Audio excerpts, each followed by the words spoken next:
ರಾಹುಲ್ ಗಾಂಧಿ ಅವರಂತೂ ಇವತ್ತು ಲೋಕಸಭೆಯಲ್ಲಿ ಧೂಳೆಬ್ಬಿಸ್ಬಿಟ್ರು ಅನ್ಕೊಳ್ಳಿ, ವಿವಾದದ ಕಿಡಿನೇ ಹತ್ತಿಸ್ಬಿಟ್ರು.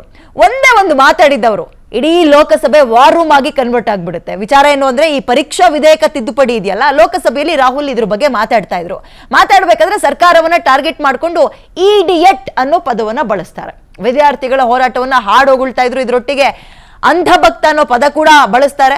ಅಂಧಭಕ್ತ ಅಂದ್ರೆ ಇನ್ನೊಬ್ಬನನ್ನ ದೇವ್ರು ಅಂತ ಭಾವಿಸುವವ ಅಂತ ರಾಹುಲ್ ಗಾಂಧಿ ಹೇಳಿದ್ದೇ ತಡ ಬಿಜೆಪಿಯವರು ರಾಹುಲ್ ಗಾಂಧಿ ಮೇಲೆ ಮುಗಿ ಬಿದ್ದ್ಬಿಡ್ತಾರೆ. ಈ ದೃಶ್ಯವನ್ನ ನೀವು ಈಗ ನೋಡ್ತಾ ಇದ್ದೀರಲ್ಲ, ರಾಹುಲ್ ಗಾಂಧಿ ಭಾಷಣ ಮುಗಿಸೋದ್ರ ಒಳಗೆ ಇಡೀ ಲೋಕಸಭೆಯಲ್ಲಿ ಗದ್ದಲ, ಗಲಾಟೆ, ಕೋಲಾಹಲ ಎಲ್ಲವೂ ಆಗೋಗುತ್ತೆ.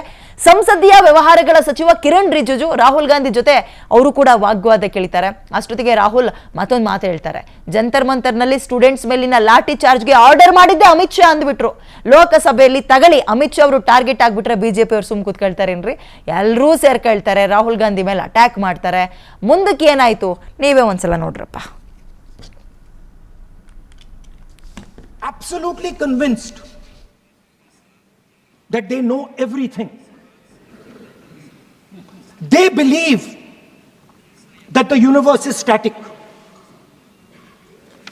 And they believe that knowledge emerges from inside them.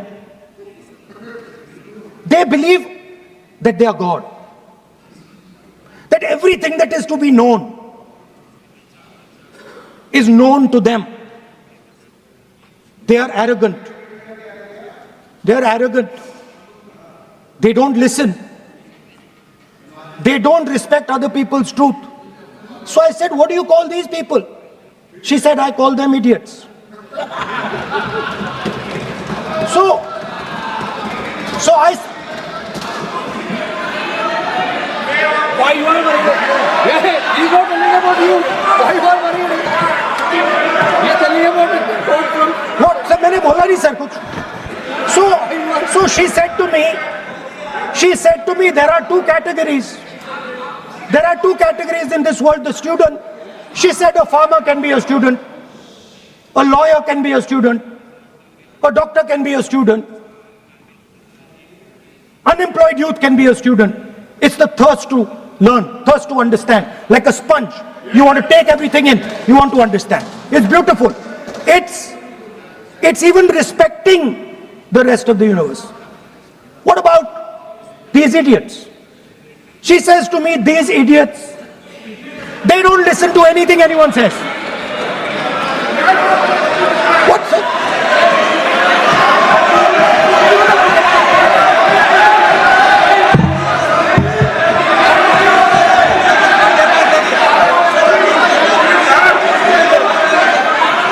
Speaker sir, what is going on sir? So she said to me, मान्य सदस्य आप प्रतिपक्ष के नेता हैं. She said to me, एक मिनट मान्य सदस्य प्लीज, एक मिनट. मान्य सदस्य, मैं आपके बारे में नहीं बोल रहा हूँ. प्रतिपक्ष के नेता हैं. I'm not talking about you.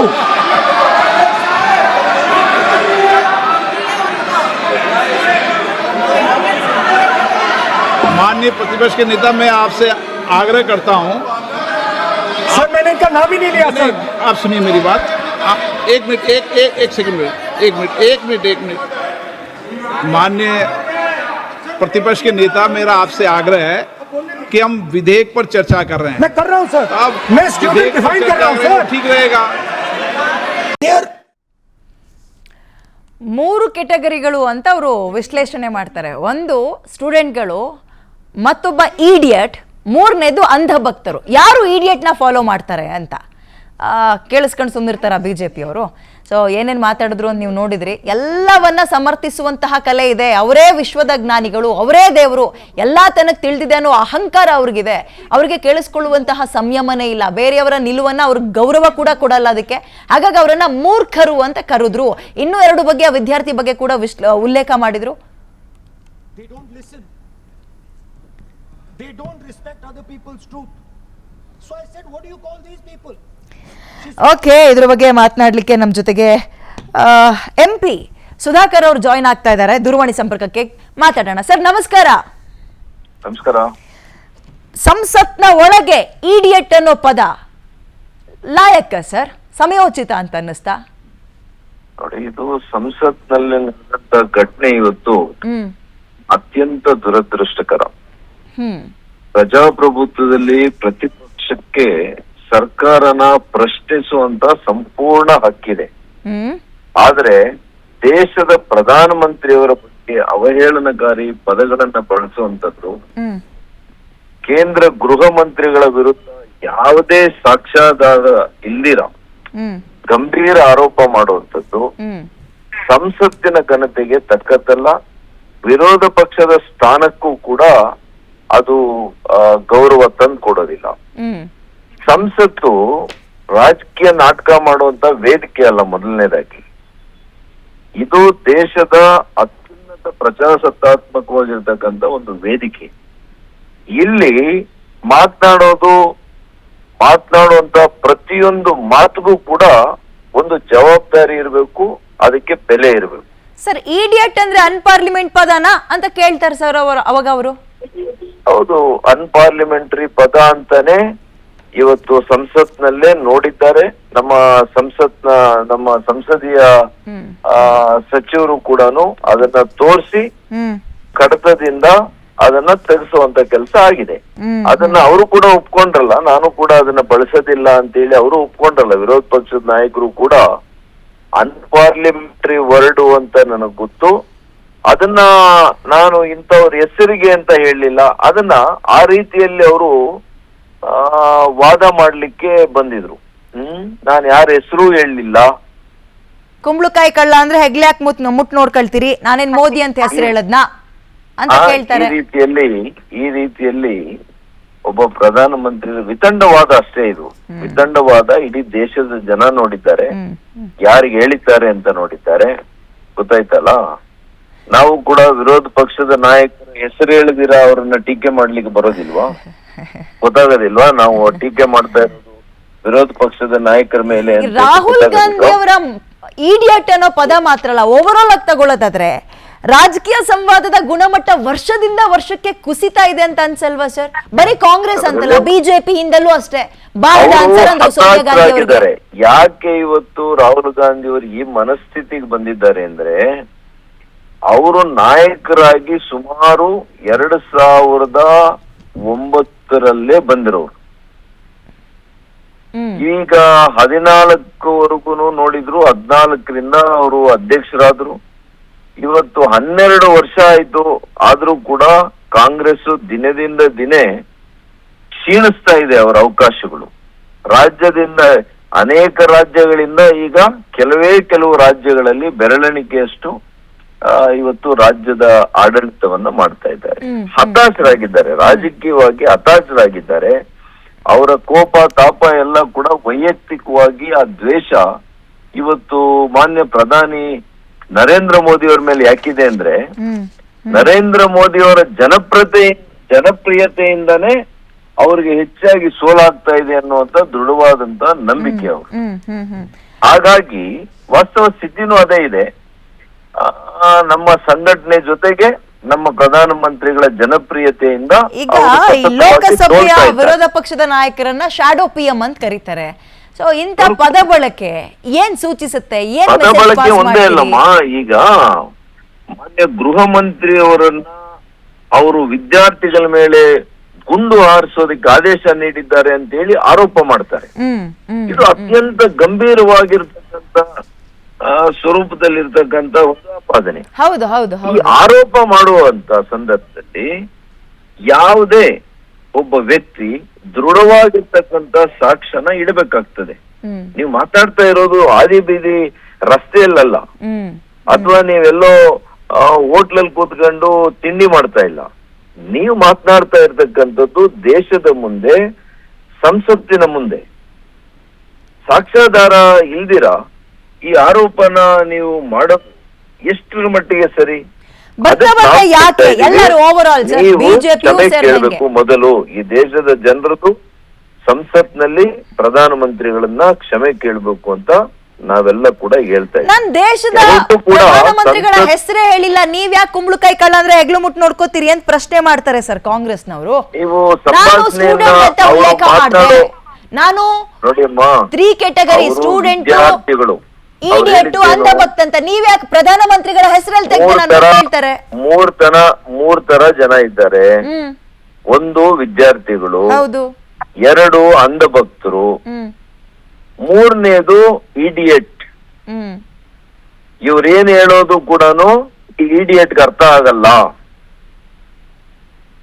Idiot ಬಹಳ ದೊಡ್ಡ, ಎಲ್ಲರಿಗಿನ್ನ ದೊಡ್ಡ ವ್ಯಕ್ತಿಯಾಗಿ ಅವರು ಎಲ್ಲಾ ಇಶ್ಯೂಸ್ಗಿನ್ನ ದೊಡ್ಡದಾಗಿ ವರ್ತನೆ ಮಾಡ್ತಾರೆ ಅಂತ ಹೇಳಿದ್ದಾರೆ ಅಲ್ವಾ?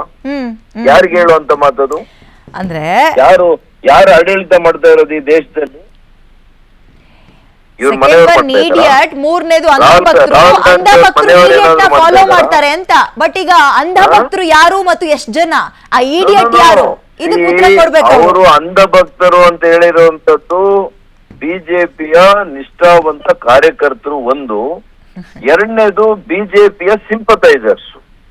ಏನು ಸ್ಟೂಡೆಂಟ್ಸ್ ಅಲ್ಲಿ ಇವತ್ತು ಹೆಚ್ಚಿನದಾಗಿ ಇವತ್ತು ಅಭಿಪ್ರಾಯವನ್ನ ಮೋದಿಯವರ ಪರವಾಗಿ ಇಟ್ಕೊಂಡಿದ್ದಾರೆ ಈಗಲೂ ಕೂಡ. ಅದಕ್ಕೇನೆ ಅವರ ಒಂದು ಸಣ್ಣ ವಿಡಿಯೋಗೆ ಕೋಟ್ಯಾಂತರ ಜನ ಇವತ್ತು ಅದರ ಬಗ್ಗೆ ಲೈಕ್ ಮಾಡಿದ್ದಾರೆ.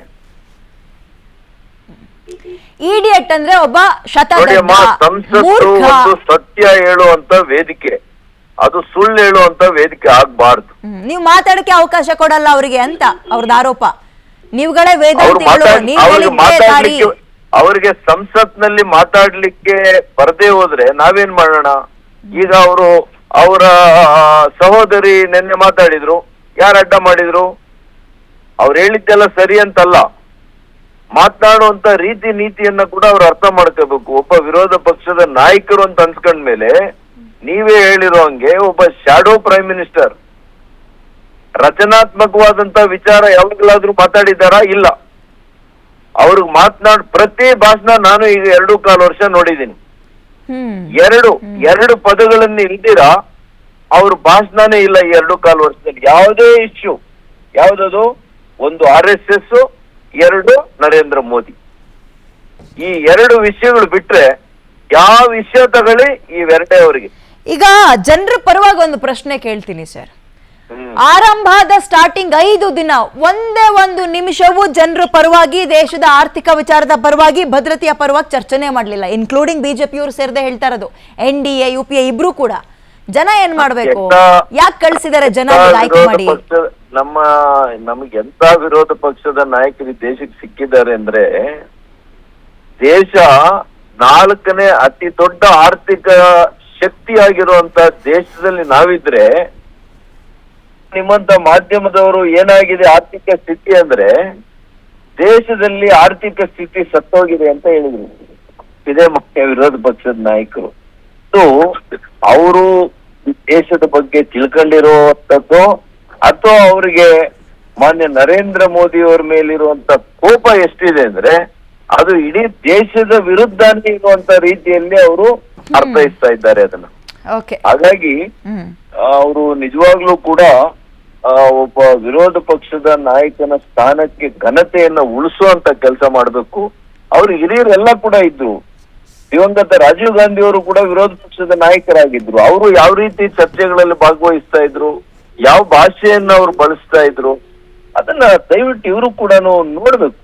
ಅದನ್ನೆಲ್ಲ ತರಿಸ್ಕೊಂಡು, ರೆಕಾರ್ಡ್ಸ್ ತರಿಸ್ಕೊಂಡು, ಯಾರ್ಯಾರು ವಿರೋಧ ಪಕ್ಷಗಳ ಸ್ಥಾನಗಳಲ್ಲಿ ಇದ್ದಾಗ ಯಾವ ರೀತಿ ಚರ್ಚೆ ಮಾಡ್ಬೇಕು. ಟೀಕೆ ಮಾಡ್ಬೇಕು ಅಂತ ಹೇಳೋದಿಲ್ಲ, ನೀವು ಯಾವ ರೀತಿ ಆದ್ರೂ ಆಪಾದನೆ ಮಾಡಿ, ಟೀಕೆ ಮಾಡಿ, ಅದಕ್ಕೊಂದು ಭಾಷೆ ಇದೆ ಅಲ್ಲ. ಇಡಿಯಟ್ ಅಂದ್ರೆ ಮೂರ್ಖ, ತಪ್ಪ ನಾವ್ ಹೇಳಿದ್ದು? ಅದು ಅನ್ಪಾರ್ಲಿಮೆಂಟರಿ ವರ್ಡಾ? ಅಂಡ್ ಇವ್ರು ಹೇಳಲ್ವಾ, ಬಾಯಿಗೆ ಬಂದಂಗ್ ಮಾತಾಡಲ್ವಾ? It is a unparliamentary word. It is not to be used in parliament. ನೀವು ರಸ್ತೆ ಬದಿಯಲ್ಲಿ ಮಾತನಾಡ್ಕೊಳ್ಳಿ, ನಿಮ್ಮ ಸ್ನೇಹಿತರ ಹತ್ರ ಮಾತಾಡ್ಕೊಳ್ಳಿ. ನೀವು ಮಾತಾಡ್ತಾ ಇರ್ತಕ್ಕಂಥದ್ದು ಈ ದೇಶದ ಇವತ್ತು ಪ್ರಜಾಪ್ರಭುತ್ವದ ಮಂದಿರ. ಅದು ಅಲ್ಲೆಲ್ಲ ನೀವು ಮಾತನಾಡುವಂಥದ್ದು, ಅಲ್ಲಿ ಮಾತಾಡ್ಲಿಕ್ಕೆ ಅವಕಾಶ ಇಲ್ಲ. ಅದು ನೀವು ಕೆಂಪು ಕಿಡ್ಕೊಂಡು ಓಡಾಡ್ತಿರಲ್ಲ, ಸಂವಿಧಾನ ಡಾಕ್ಟರ್ BR ಅಂಬೇಡ್ಕರ್ ಅವರು ಕೊಟ್ಟಿರೋದ್ರಲ್ಲಿ ಅದರಲ್ಲೇ ಕೂಡ ಇದೆ ಯಾವ ರೀತಿಯ ಭಾಷೆಯನ್ನ ಬಳಸಬೇಕು ಸಂವಿಧಾನಬದ್ಧವಾಗಿ. ಒಂದು ಇವತ್ತು ಲೋಕಸಭೆಯಲ್ಲಿರ್ಬೋದು, ರಾಜ್ಯಸಭೆಯಲ್ಲಿರ್ಬೋದು, ಯಾವ ರೀತಿ ನಾವು ಬಳಸಬೇಕು ಅನ್ನೋದನ್ನ ಡಾಕ್ಟರ್ BR ಅಂಬೇಡ್ಕರ್ ಅವರೇ ಹೇಳಿದ್ದಾರೆ. Anyway thank you sir, thank you. ಎಷ್ಟೊತ್ತು PNS ವಿಸ್ತಾರ ಜೊತೆ ಮಾತಾಡಿದ್ದಕ್ಕೆ. 3 ಕೆಟಗರಿ ಇರುತ್ತೆ.